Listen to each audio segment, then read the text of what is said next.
સુરત શહેરમાં ફરી રખડતા શ્વાનનો આતંક વધી રહ્યો હોય તેવું લાગી રહ્યું છે ત્યારે એક જ દિવસમાં 20 જેટલા નાના બાળકોને શ્વાને બચકા ભર્યા હોવાનું અને ઇન્જેક્શન મુકાવવા સુરત નવી સિવિલમાં આવ્યા હોવાનું સામે આવ્યું।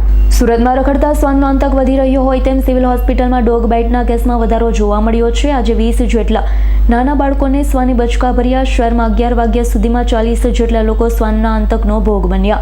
સિવિલમાં હાલ એન્ટી રેપિડ ઇન્જેક્શન આપી સારવાર કરવામાં આવી રહી છે તો 24 કલાકમાં 100 જેટલા કેસ ડોગ બાઇટના સિવિલમાં નોંધાયા છે।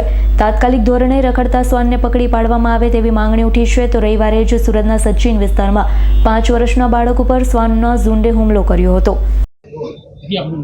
મારું નામ ચિરાગ ગામિત છે। હું સ્ટાફ દરમિયાન સિવિલમાં છું।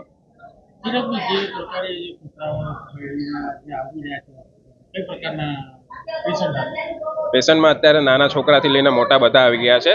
એમાંથી 15 થી 20 જેટલા નાના બાળકો છે અને બાકીના બધા મોટાઓ છે। અત્યાર સુધીમાં 40 થી અરાઉન્ડ 40 જેટલા આવી ગયા છે।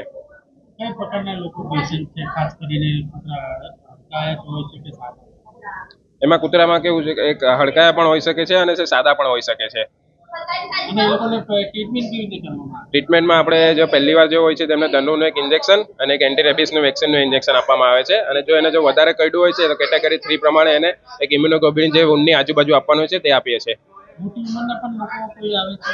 મોટી ઉંમરના પણ 60 થી 70 વર્ષના પણ આવે છે। 24 કલાકમાં અત્યાર સુધીમાં 100 નો આંકડો થાય છે આપણો 24 કલાકનો। અત્યાર સુધીમાં જો સવારથી જઈને અત્યાર સુધીમાં 40 નો જેટલો થયો છે। Bureau report S9 news Surat. અમારી તમામ માહિતીથી અપડેટ રહેવા માટે જોડાયેલા રહો S9 ન્યૂઝ સાથે।